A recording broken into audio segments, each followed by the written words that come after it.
face à l'urgence pour les pays de créer des espaces de discussion sur les enjeux éthiques en sciences de la santé, une formation régionale s'est tenue au Bénin autour du thème droit et bioéthique, avec à la clé un atelier sur la constitution, la sécurisation et l'utilisation des biobanques en Afrique de l'Ouest, situation actuelle et enjeux éthiques.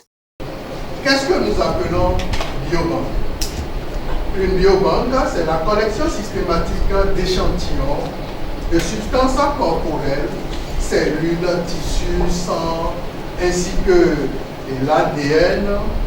Mais à cela, on ajoute des informations personnelles, qui peuvent être des informations sociodémographiques, ça peut être clinique, et sur des maladies spécifiques, on ajoute un certain nombre d'informations qui constituent, une fois qu'on a traité le matériel biologique, ça donne des paramètres qui constituent des données. Et donc vous avez et le matériel biologique qui est stocké, et à ça s'ajoutent les données qu'on peut également mettre en banque.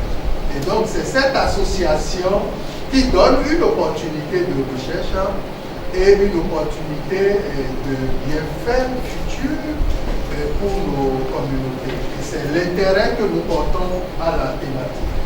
Toutes les biobanques, et c'est ça qu'il faut avoir en tête pour ceux qui ne sont pas proches des biobanques en général, c'est que tout cela est destiné à améliorer la santé des populations africaines.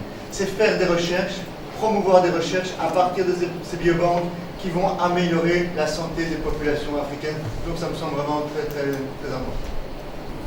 Pour la France, depuis 1994, tous ces produits sont des produits du corps humain qui sont protégés par la loi. Et que dit la loi? La loi dit que ce sont des échantillons. Le corps humain est hors du commerce. Donc on ne peut pas commercialiser les échantillons. Et bien sûr, puisque c'est un produit du corps humain, l'utilisation, la collecte et l'utilisation, il faut un consentement alors éclairé. Ce consentement, il est oral pour les soins, puisque quand vous dites on va faire une prise de sang, on va vous analyser tel ou tel marqueur dans le sang, la glycémie, etc., vous êtes d'accord, c'est pour votre santé. En revanche, si on le garde après, si c'est pour la recherche, effectivement, là, il faut un consentement écrit, on y revient.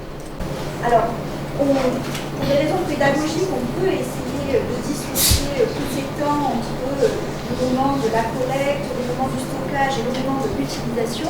Et quand on prend le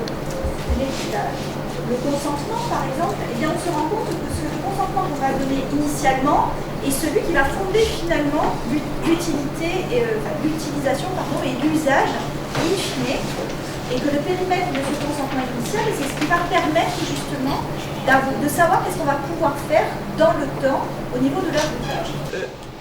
Les comités d'éthique doivent faire très attention au formulaire de consentement. C'est pour cela qu'il faut être formé et savoir jusqu'où on a dit ce qu'il faut faire. Et donc, les réévaluations successives permettent au comité d'éthique de vérifier si 5 ans après, 10 ans après, il avait été clairement dit qu'on pourrait retourner dans telle ou telle condition. Donc, les comités d'éthique ont leur rôle à jouer. Les membres peuvent changer, mais il doit y avoir une mémoire.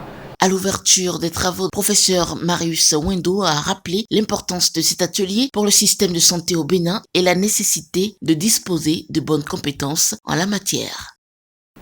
C'est important parce que le travail que nous faisons mérite sécurisation.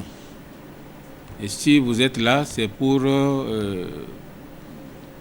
développer des compétences dans ce domaine, afin qu'à l'avenir, nous ne soyons pas du reste. Pour sa part, la responsable de la chaire UNESCO en éthique, sciences et société est heureuse de ce partenariat productif et des résultats qui seront atteints dans une synergie d'action. Je pense qu'avant tout, ce qu'on cherche aujourd'hui, c'est avoir des échanges avec vous et avec l'ensemble des participants. Et c'est aussi ce qu'on a voulu faire dans le contexte de la chaire UNESCO. L'ambition vraiment de cette chaire, c'était de ne pas rester dans une relation nord-nord ou nord-sud, mais vraiment d'être dans du nord-sud, sud-nord, et d'avoir une approche conjointe, collaborative, d'apport mutuel, de renforcement de capacités mutuelles.